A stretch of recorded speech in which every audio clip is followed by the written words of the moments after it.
Hello ladies and gentlemen, and welcome back to PlaytechTV. My name is Kevin, and if you don't follow my personal channel, Tech Showdown, then you might not know, but I've just been in Japan, which was absolutely awesome. It was so much fun. There's heaps of cool tech there. It's just a really crazy place and lots to do. 10 out of 10 would recommend.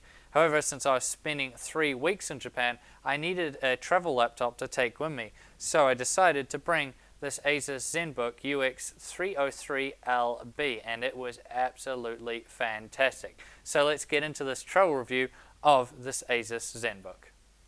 Let's first talk then about the exterior, the first thing you see. So it has this aluminium body, which I think looks really nice. It feels really strong and sturdy as well, so I definitely like that about it. It has a thickness of 20 millimeters and a weight of 1.45 kilograms. So that's really good. Nice and slim, nice and light. That meant it was really good for carrying around in my backpack. Didn't take up too much room and wasn't too heavy, so that was really good. It has this really premium look to it, like it looks like it's really well crafted, so I like that as well. It definitely gets noticed. The only thing I found a little bit difficult at times was that it shuts like very completely. You know, a lot of laptops out there, they will, when you close the lid down on them, they'll still have a little bit of a gap there, so you can sort of get your finger in to open them up. The Zenbook's just closed completely flat, so sometimes they can be a little bit hard to open, but it's not really the end of the world. Now let's talk about I/O. So nothing on the front, nothing on the back. On the left hand side, we see it has a multi-card reader and 2 USB 3.0 ports.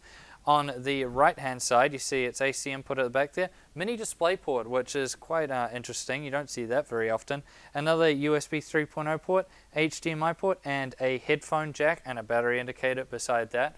So all pretty standard good stuff there. Now let's jump into the specs then. So as I said earlier, this is the UX303LB. So it features the Intel i7 5500U 14 nanometer dual core CPU with hyperthreading. That's coming with a base clock speed of 2.4 GHz, but it'll boost all the way up to 3 GHz. The operating system on this particular one is Windows 8.1, but you can get the upgrade to Windows 10. Memory-wise, it's coming with 8 GB of DDR3L, that's the low voltage DDR3, 1600 MHz RAM. Display-wise, so it's a 13.3 inch 16:9 Full HD display. If you don't know what that means, it means a 1080p touchscreen display. Graphics-wise, it's featuring the NVIDIA GeForce GT 940M with 4 GB of DDR3 memory. Storage-wise, this one's just coming with a single 256 GB SSD, super fast, really snappy, and loading up is very quick. Now dimensions wise, it's coming in at 323 by 223 by 20 centimeters. That's with its 3-cell battery in, and it's also coming with a 1-year hardware warranty. Now let's talk now about the screen. So as I said just before, it's a 1920 by 1080 13.3 inch display, which gives it a really nice pixel density. Might be a little bit small for some people, so you might need to use Windows scaling to turn things up if it's getting a bit hard to read anything. I didn't have that problem at all. I thought it was just really nice. Everything was quite small, and it just looked really good on such a small display. Now the touchscreen works well with Windows 8.1, which I was running on it. But it isn't really that useful. You don't tend to find yourself using it that often. However, it's good that it's there, and the main thing I liked about it was when you'd be scrolling through pages, you know, on a website or whatever, that made it quite nice to just flick the screen up. So that was quite a good use for it. It has a decent brightness level as well and good saturation. When you're watching a movie, everything looks really nice in it. I just have no complaints when it comes to screen. It just does everything right. So a really good display. Now the sound was also good, but not as good. So it has side sort of firing speakers, which they work pretty good. I mean, they're okay. The sound quality is a little bit on the tinny side of things, but it's not too bad. The main issue I had really was that the volume could go a little bit higher. You tend to have it up quite high the majority of the time, so that would be about the only thing, but that's not really the end of the world. It's not really that bad, and most people using laptops like this, especially if you're on the go, will probably be using headphones if they're going to be consuming media anyway, like I was the majority of the time, so it's not really the end of the world. Now, the keyboard. So the keyboard has a great full layout. I really liked it. The function keys are up the top, which is something I personally really like it to have. It has decent key travel. It has a really nice solid feel to it, so it is really good to type on. It has a backlighting as well.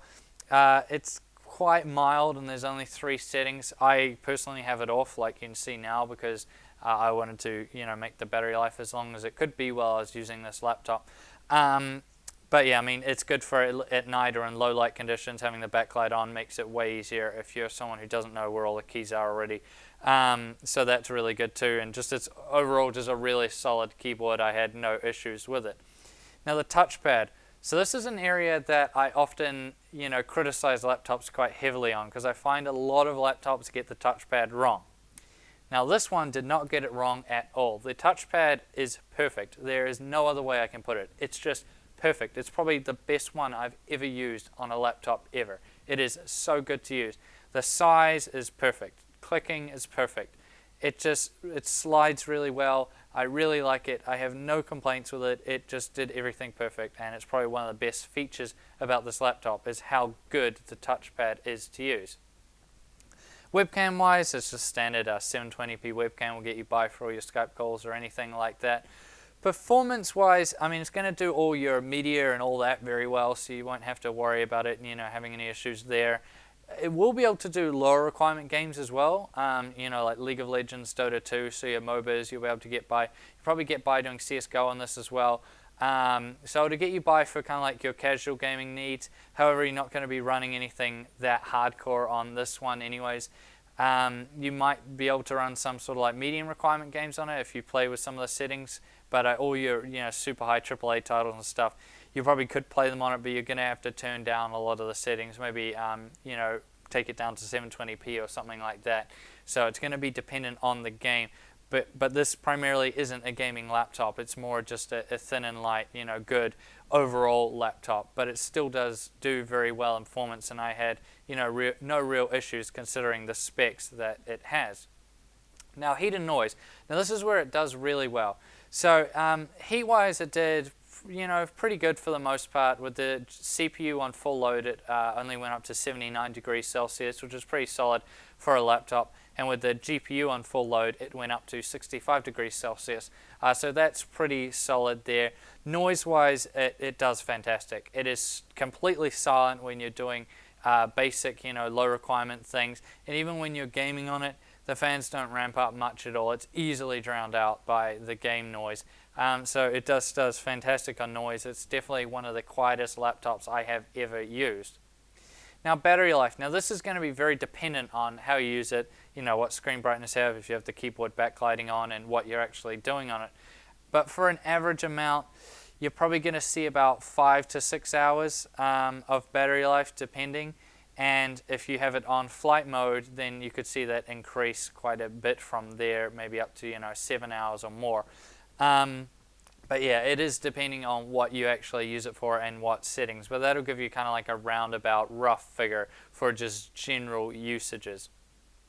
Which brings us now to the conclusion. So it has a solid design and a solid screen, and a kind of averagey sound quality, but it'll get you by. A great keyboard and an absolutely superb touchpad, one of the best ones I have ever used for sure. It has a decent enough performance to get you by for your sort of like lower requirement gaming needs and all of your media needs. It gets a little bit on the hot side of things, but it's definitely nothing bad, and there is very, very little noise. The battery life is pretty good. I'd say I don't really have any complaints when it comes to the battery life. It does just as well as many of the other thin and light laptops out there at the moment.